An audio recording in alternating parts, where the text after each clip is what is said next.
बार की बात है, एक छोटे से गांव में एक किसान रहता था। वो बहुत मेहनती था और अपने खेतों में कड़ी मेहनत करता था। उसके खेत में कई फसलें उगती थीं और वो हमेशा अपने काम से संतुष्ट रहता था।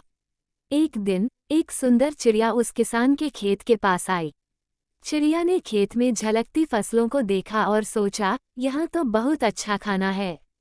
उसने खेत में उड़ान भरकर कुछ अनाज खाने की कोशिश की। किसान ने चिड़िया को देखा और उसे बहुत गुस्सा आया। उसने सोचा, अगर यह चिड़िया रोज यहाँ आएगी तो मेरी फसलें खत्म हो जाएंगी। इसलिए उसने चिड़िया को डराने के लिए कुछ पत्तों और टहनियों से एक जाल बनाया। लेकिन चिड़िया समझदार थी। उसने जाल को देखा और उसके चारों ओर उड़ने लगी। उसने किसान से कहा, कृपया मुझे मत डरो, मैं सिर्फ थोड़ी सी अनाज ले रही हूँ। अगर तुम मुझे जाने दोगे तो मैं तुम्हारी फसल का नुकसान नहीं करूँगी। किसान ने चिड़िया की बात सुनी और सोचा, अगर मैं इसे मारा तो भी ये मरेगी, और अगर मैं इसे जाने दूंगा तो ये दोबारा आएगी। उसने चिड़िया को छोड़ दिया और कहा, ठीक है, तुम जा सकती हो, लेकिन मेरी फसल का ध्यान रखना।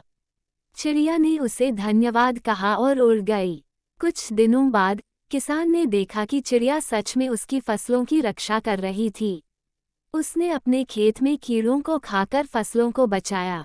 किसान ने समझा कि प्रेम और समझदारी से ही समस्याओं का समाधान किया जा सकता है।